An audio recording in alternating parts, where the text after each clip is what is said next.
بھی عمل نہ کرے، اللہ تبارک و تعالیٰ کی طرف سے ایسے خطرناک فیصلے ہوں گے،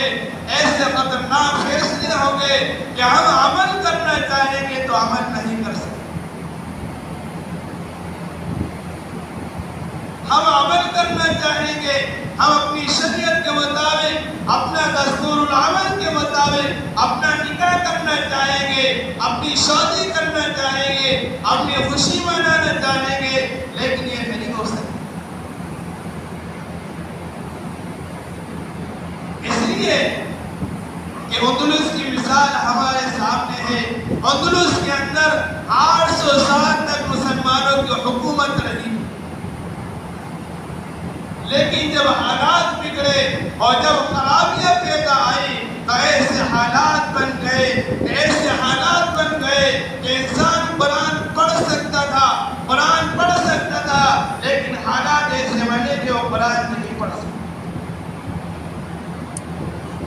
انسان اپنی عورتوں کی حفاظت کرنا چاہتا تھا، نہیں کر سکتا ہے۔ انسان کلمہ پڑھنا چاہتا تھا لیکن نہیں پڑھ سکتا ہے، اس لیے کہ حالات اتنے خطرناک ہو چکے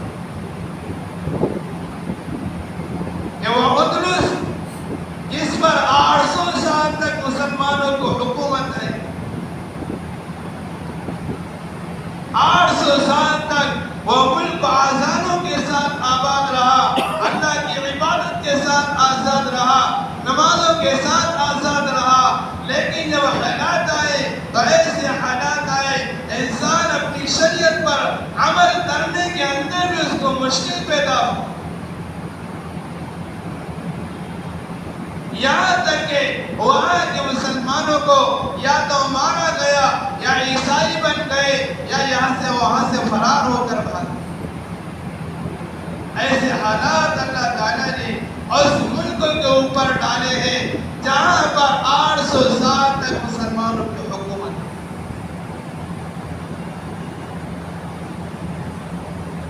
بخارا اور سمرقند یہ اللہ والوں کی بستیاں ہیں جہاں پر امام بخاری اور امام مسلم اور ابوالقیس سمرقندی جیسا محدث جس شہر کے اندر ہو، اور جس شہر کے اندر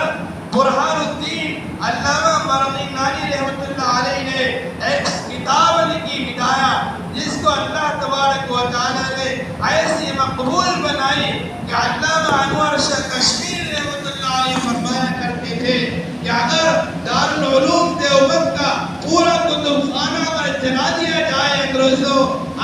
جلا دیے جائے، اور اس کے بعد بھی میں دارالعلوم کی ساری کتابیں واپس لکھ سکتا ہوں، لیکن میں چند کتابیں جس میں سے ہدایہ ایک کتاب ہے جس کو بخارا اور سمرقند کی مسجد کے اندر علامہ برہان الدین نے لکھی،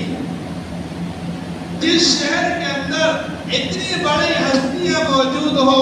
جس شہر کے اندر امام بخاری موجود ہو، امام مسلم موجود ہو، ابوالقیس سمرقندی جیسے محدث موجود ہو،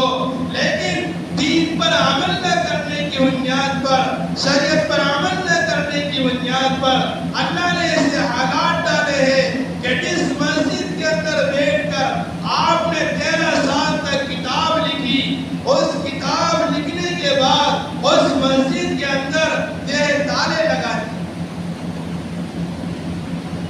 یقین کی محنت نہ ہونے کی بنیاد پر اور مسلمان دین پر عمل نہ کرنے کی بنیاد پر، نمازوں کا اہتمام نہ کرنے کی بنیاد پر اللہ ایسے حالات ملک کے اوپر ڈالتا ہے کہ انسان عمل کرنا چاہے تو نہیں کر سکتا۔ ابھی ملک کے اندر آزادی ہے، یہ قانون اس وقت بنایا گیا تھا کہ اس ملک کے اندر مختلف مذاہب اور مختلف تہذیب کے لوگ بستے ہیں، ان کو بسنے کی پوری اجازت دیتے ہوئے یہ قانون بنایا گیا تھا کہ ہر مذہب والا کھلی آزادی کے ساتھ اپنے مذہب پر عمل کر سکے، لیکن اس قانون کو توڑتے ہوئے اب قانون بنایا جا رہا ہے یکساں سول کوڈ۔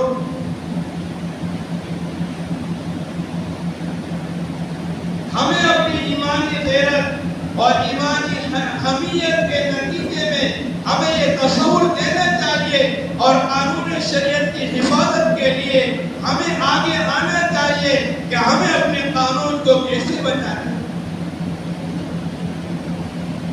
اس قانون کو بچانے کے لیے، اس قانون کی حفاظت کے لیے ہمیں کوششیں اور جدوجہد کرنا چاہیے کہ ہمارا قانون ہم جو ہے زندہ نہیں رہ سکتے ہیں، لیکن ہم اپنے قانون کی حفاظت کریں۔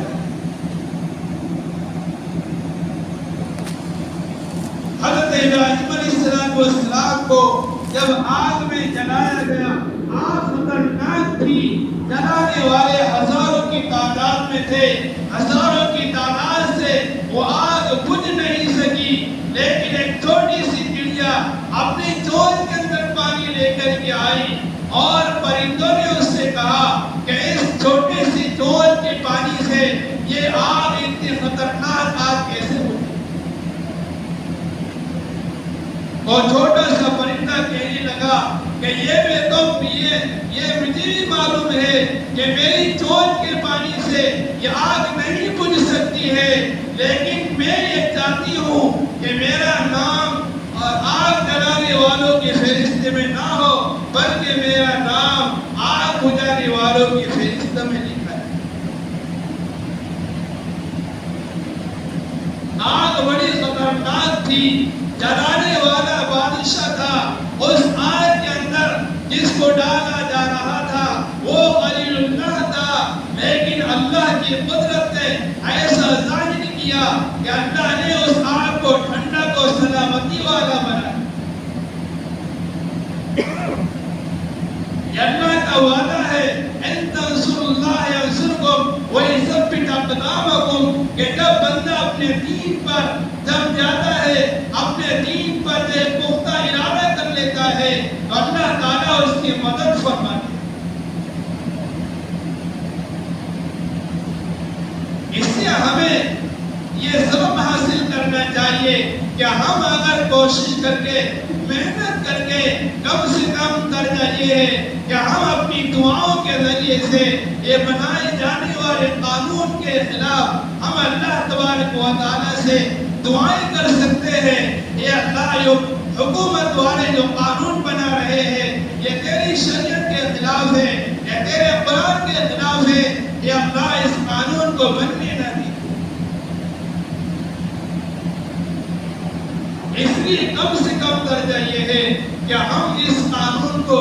نہ بنتے ہوئے ہم اللہ تعالیٰ سے دعائیں کر سکتے ہیں کہ اللہ جو قانون بنایا جا رہا ہے یہ قرآن کے خلاف ہے، یہ شریعت کے خلاف ہے، کہ اللہ اپنی شریعت کی حفاظت کرتے ہوئے، قرآن کو دنیا میں باقی رکھتے ہوئے، کہ اللہ تمام تر قانونوں کو اس دنیا میں نافذ نہ ہونے، کم سے کم درجہ ہم جو ہے اس قانون کے نہ بننے کے اللہ سے دعائیں کر سکتے۔ اللہ تعالیٰ ہم سب کو ان ساری باتوں پر عمل کرنے کی توفیق نصیب فرمائے۔ وآخر دعوانا الحمدللہ رب العالمین۔ یہ بھائیوں نے سنت